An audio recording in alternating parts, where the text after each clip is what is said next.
ሰላም ጤና ይስጥልኝ ተመልካቾቼ እንዴት ሰነበታችሁ? ዛሬ ደግሞ በሌላ ቪዲዮ ተመልሻለሁኝ። ሁለት አይነት የሰንበት ቁርስ አሰራር ይዤላችሁ መጥቻለሁኝ። እንዴት እንደሚሰራ በጣም ቆንጆና ፍጥን ያለ የሰንበት ቁርስ አሰራር ይዤላችሁ መጥቻለሁኝ። አብራችሁኝ ቆዩ።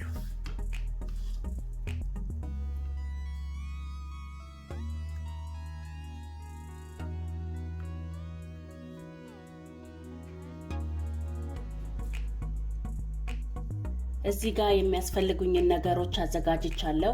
ስፒናች፣ ቲማቲም የተከተፈ፣ ቀይ ሽንኩርት የተከተፈ፣ 3 እንቁላል፣ ቃሪያ የተከተፈ እና የደቀቀ ስጋ፣ ጨውና ቁንዶ በርበሬ ናቸው። አሁን ወደ ስራው ሄዳለሁኝ።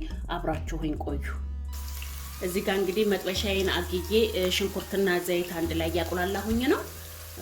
ይሄ ከበሰለ በኋላ ስጋውን እጨምራለሁ ማለት ነው።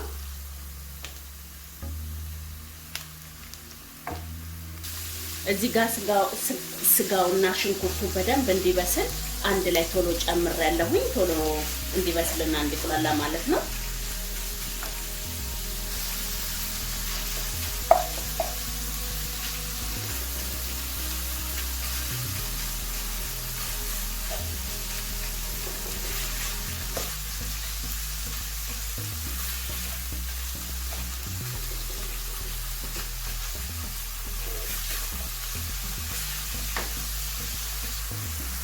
ስጋው እየበሰለ ነው። አሁን ነጭ ሽንኩርት አድርጌበታለሁ።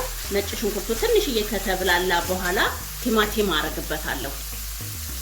ነጭ ሽንኩርቱ ተብላልቷል። አሁን ቲማቲሜን አደርጋለሁኝ። ቲማቲሜ ትንሽዬ እንደ መብሰል ሲል ኤፒናር ወይም ጎመኑን አደርግበታለሁ ማለት ነው።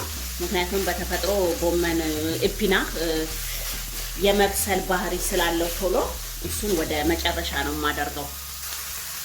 እንደምታዩት ስጋውና ቲማቲሙ እንደመብሰል ብሏል።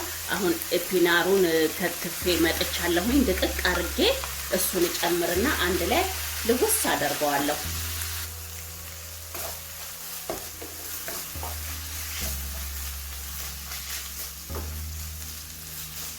እንዲህ ካላወስኩት በኋላ ቃሪያውን እጨምራለሁ በአናቱ ላይ፣ ምክንያቱም አብሮት እንዲበስል።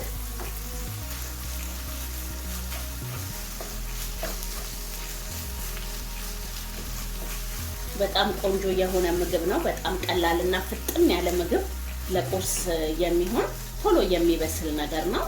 እንቁላል ፍርፍር ምናምን ብቻውን ከምንበላ አንዳንዴ እንደዚህ ለየት አድርገን ብንበላ በጣም ቆንጆ ነው። እናንተም በየቤታችሁ ሞክሩት። አሁን ይሄ እስኪበስል እጠብቃለሁ ማለት ነው። እንደምታዩት እየበሰለ ነው። አሁን ጨው አረግበታለሁኝ እንቁላል ከማድረጌ በፊት ማለት ነው። ከላዩ ላይ ጨውና ቁንዶ በርበሬ አደርግበታለሁኝ።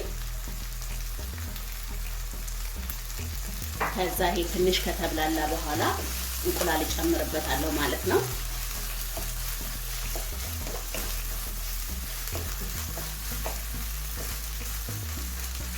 በስሏል። ትንሽ የሚቀረው ቃሪያው ነው። ቃሪያውን እናንተ ከፈለጋችሁ ከቲማቲም ጋር እኩል መጨመር ይቻላል።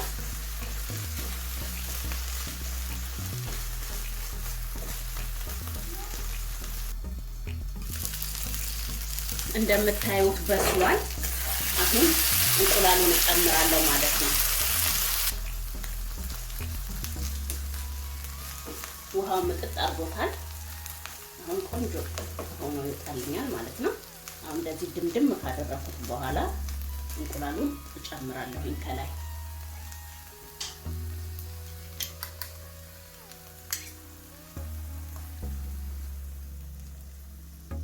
እንቁላሉን እንደዚህ ከጨመርኩኝ በኋላ ከላይ እናንተ እንደፈለጋችሁ ቺዝ ማድረግ ትችላላችሁ። እኔ ትንሽ ቺዝ አደርግበታለሁ። በጣም የሚጣፍጠው እንዲያያዝ ይረዳዋል።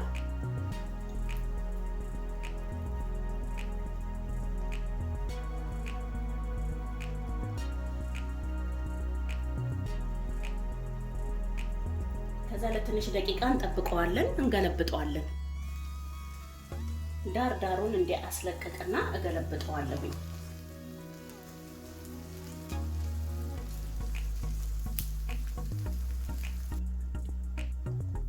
ገልብጨዋለሁ። ቀስ ብዬ መጥበሻ ላይ አስቀምጣለሁ ማለት ነው።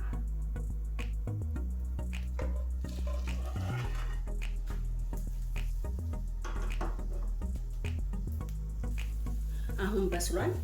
ገልብጬ ወደ ይሄንን ይመስላል። አንደኛው ቁርስ ትንሽ እሳት ገባ ብሎታል፣ ግን በጣም ቆንጆ ሆኖ በስሎ ወጥቷል። አሁን ወደ ሁለተኛው ቁርስ እንሄዳለን ማለት ነው።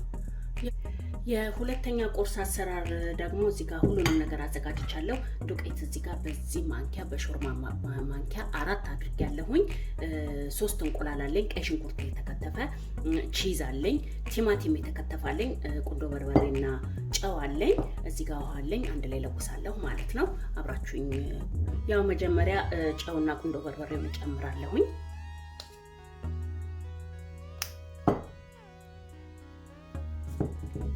ከዛ በኋላ አንድ ላይ አላውሳለሁ ማለት ነው። ከዛ በትንሽ እያደረኩኝ ውሃ እያደረኩኝ እመተዋለሁ ይሄንን ማለት ነው። ሳላቀጥን እንዲህ ከመታሁት በኋላ በጣም አልቀጠነም፣ አልወፈረም፣ ቆንጆ ነው የሆነው። አሁን እዚህ ውስጥ ሁሉንም ግብአቶች እከታለሁ ማለት ነው። እንቁላል መጀመሪያ ጨምራለሁ።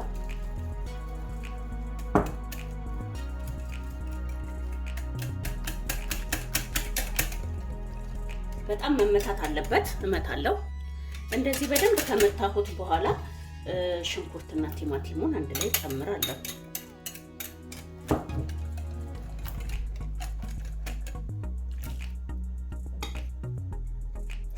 ከዛ በደንብ ከለወስኩት እንዲምጥጥ ካደረኩት በኋላ ቺዙን እጨምራለሁ ማለት ነው አንድ ላይ።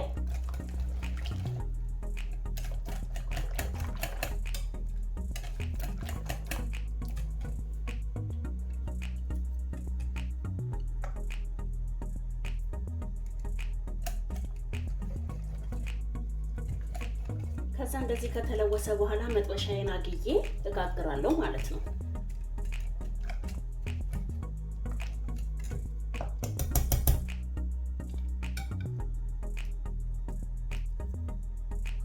መጥበሻዬን ካጋልኩኝ በኋላ ትንሽ ዘይት ጨምሬ ከዛ አሁን እህሉን እጨምራለሁ ማለት ነው።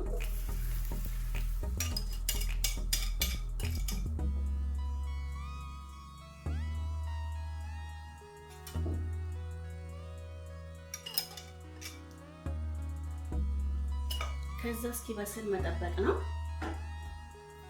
ለ15 ደቂቃ ቀስ ብሎ እንዲበስል ማድረግ ነው። እንጠብቃለን። ተመልሼ እመጣለሁ። እንደምታዩት ቆንጆ ሆኖ እየበሰለ ነው። ዳርዳሩን ተነስቶልኛል። ከስር ራሱ በጣም ቆንጆ በስሏል። አሁን ይሄንን ቀስ ብዬ እገለብጠዋለሁ ማለት ነው።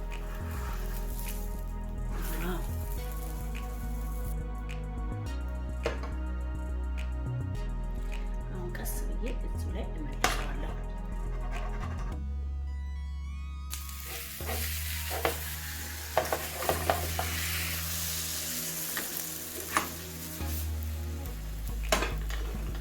ከታች ቆንጆ ሆኖ በስሏል።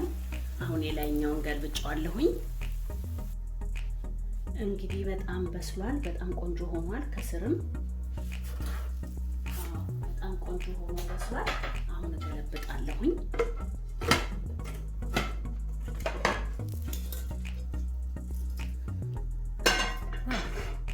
በጣም የሚያምር ቆንጆ ከለር የያዘ ቁርስ አያችሁ እንዴት እንደሚያምር። በጣም ቆንጆ ሆኖ ወጥቶልኛል።